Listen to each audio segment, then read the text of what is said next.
Welcome to AFAX #1 stop to entertainment and trending news. Today, Kenya's got the shocking news that former Education Cabinet Secretary Professor George Magoha had passed away at the age of 71. Professor Magoha reportedly died at the Nairobi hospital after short illness on Tuesday evening. Nairobi Hospital CEO James Nyamongi, in a subsequent statement to Newsroom, said Professor Magoha collapsed at home and was rushed to the hospital. Efforts to resuscitate him were unsuccessful. Now, his demise is a double tragedy for the Magoha family, as his death comes barely a month following the demise of his young brother Alex Nyabera Magoha. Nyabera passed on in Allen, Texas, in the United States on December 6, 2022, but the cause of his death was not made public. His brother's remains was slated to leave Aga Khan Hospital Funeral Home in Kisumu this Saturday, January 28th, ahead of his interment. Most heartbreaking is that in 2021, the family was thrown into mourning following the death of their other brother, Charles Agunga Magoha, who died on Tuesday, August 31st, but the cause of his death was also not made public. Now, a close friend to Magoha and his family, Professor Walter Owanda, narrated the events before the death of the former education minister, and also according to him, George Magoha somehow had premonition and told his wife his time had come. Magoha had also asked his wife to call his friend Professor Walter Owanda, and apparently he had given him a few instructions which he was to see through upon his passing. Let's just have a listen to a little bit of what he said to the press.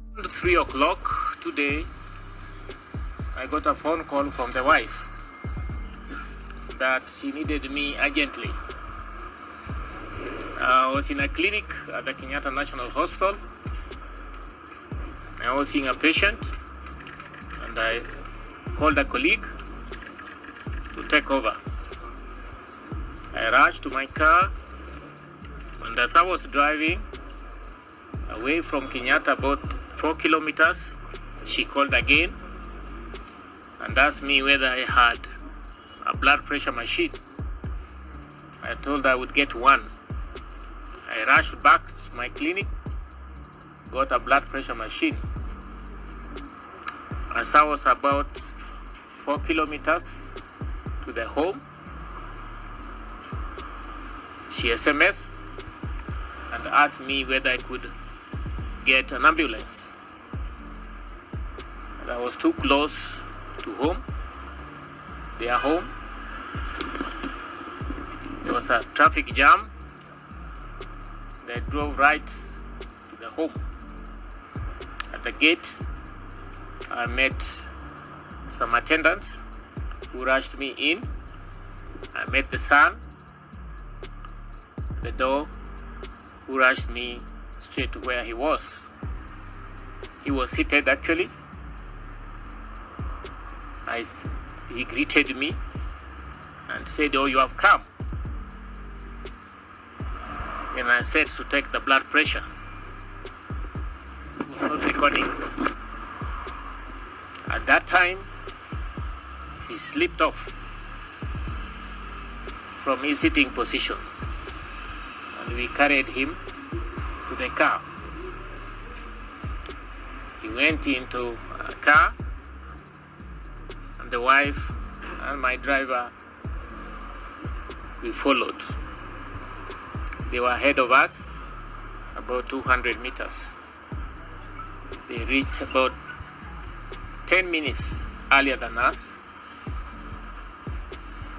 From the information, he had what we call a collapse. He was resuscitated back by the son, who is a medical doctor. And then 100 meters to the casualty of the Nairobi hospital, he collapsed again, was rushed to casualty. There was resuscitation, which took quite a bit of time, but they were not able to revive him. That was a short message. What I know is that I must say he was waiting for me, because he had told me some things about his life. in these final days. He had a premonition and told his wife, I suppose, but he will get it from her, that his time had come, and he was happy, everything was done. He then asked the wife to call the son and also the daughter-in-law. The rest you will get from the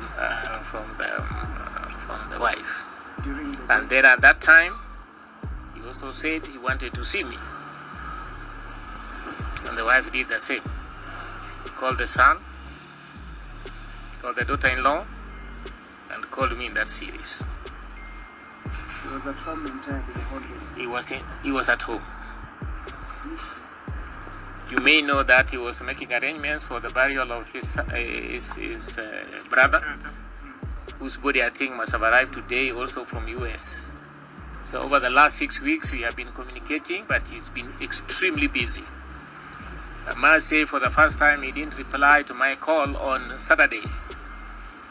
But then later on I called him using another number and we discussed the way forward with regards to arrangement of his brother's death. He also did share that at his age of 71, he was, of course, going through health problems, but you have also heard about his last moments. We want to send our deepest condolences to the family of George Magoha. May he rest in peace. Thanks so much for watching. Please subscribe if you haven't. Also turn on your post notifications. You're notified once we have any new uploads. I'll see you on the next one. Bye bye.